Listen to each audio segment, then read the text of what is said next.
Chapter 4, Maharashtra before the times of Shivaji Maharaj, Part 1. Before moving on to the condition of Maharashtra before Shivaji Maharaj, let us understand first the various powers or the rulers who ruled the country of India. Rules by the foreign rulers. In the beginning of the 17th century CE, Adil Shahi of Bijapur and Nizam Shahi of Ahmednagar were in possession of most territories in Maharashtra. The Mughals had entered Khandesh with an objective to expand their power in the south. The Portuguese and the Siddhis controlled the coastal belt of the Konkan.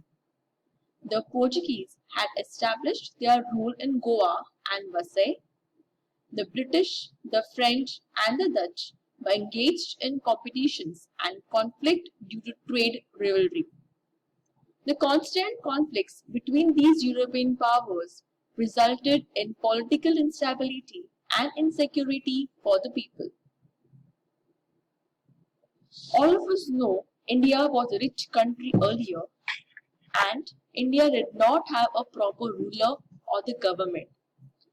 This became an advantage for the foreign powers to come to India, have trade, and slowly start ruling the country of India. In the competition, the various foreign powers, for example, Mughals, Britishers, French, and the Dutch, who were in competition among themselves to have trade and rule the country of India. Such was the condition of Maharashtra and India before Shivaji Maharaj was born and he would start ruling the state of Maharashtra.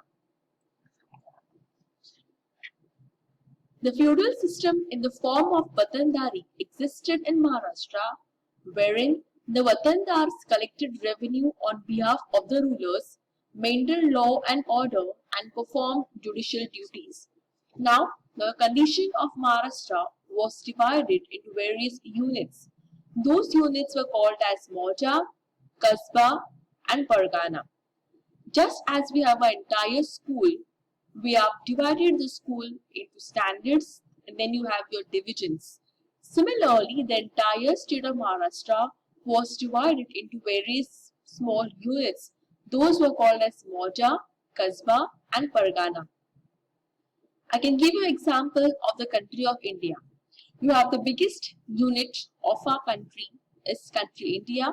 Then you have smaller, divided the country of India into states. Then you have districts, you have cities, you have towns, you have village. Similarly, the state of Maharashtra was divided into small units. That unit is called as the feudal system. Units were named as Mauja, Kasba, and Pargana. Let us understand the meaning of Mauja. Mauja means a small village, and each village would have a head, and that was called as Patil and Kulkarni. The function of the Patil, he was termed as a village head. His main function was to solve the disputes. Dispute means problems. Next function was, it was the responsibility of the Patil and the Kulkarni to maintain law and order in the village. Just an example of your classroom, you have a classroom, a small classroom would be termed as Mauja. Each classroom has a monitor, that is Patil, has an assistant monitor, that is Kulkarni.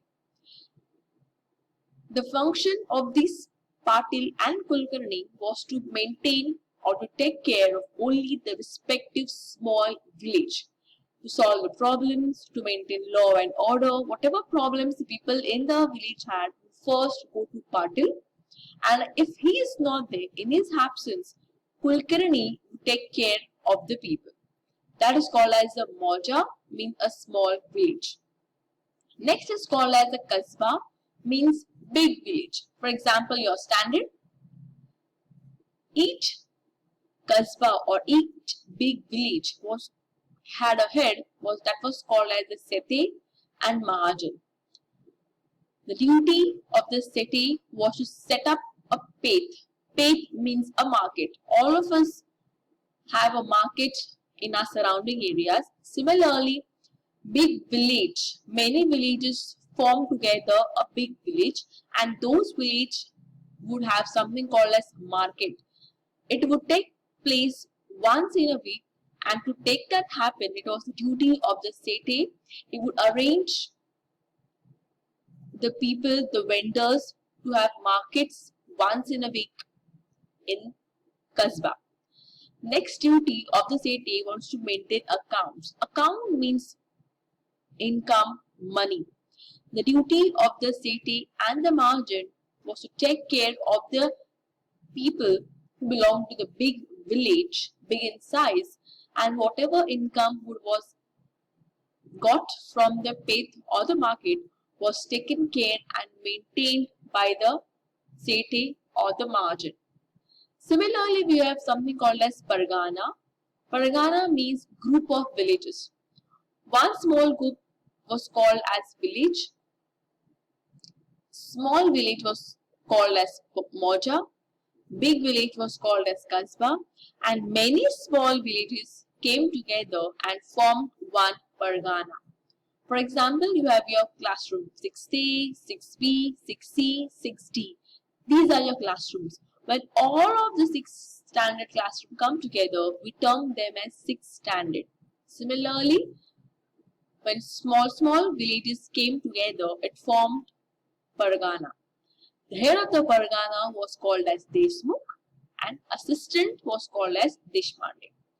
Now, the Deshmukh was the head of the chief of the Patils. Patil means the person or the head of the Moja. And Deshpande was the head of the Kulkarni. Chief means head of the Kulkarnis and the Moja. The condition of the village was like that. Every village had artisan skilled occupation. Skilled occupation means these people, they are expert in specific occupations, specific jobs. For example, we have farmers, we have carpenters, we have potters, we have fishermen, we have blacksmiths. These are the people who are called as skilled occupation. Village followed something called as Baluta system. These people of the village did not use money for their term. There was something called as Baluta system followed. System of Baluta means, for example, there would be a carpenter and there would be a farmer. If a farmer wants something done from the carpenter, for example, a table made out of wood, okay, the carpenter would give the farmer a piece of table done by him. In return, the farmer would give him 1 or 2 kg of rice rather than giving him money. That was called as Baluta. To exchange things was called as Baluta system. Kasbah means big village, head of Pargana, group of villages. Now, there were various Pargana based on the sizes. Sometimes they were big Pargana, sometimes they were small Parganas. Example, there was Pune Pargana had 290 villages, whereas Shilwal Pargana had 40 villages. The size of the Pargana would differ based on the number of villages.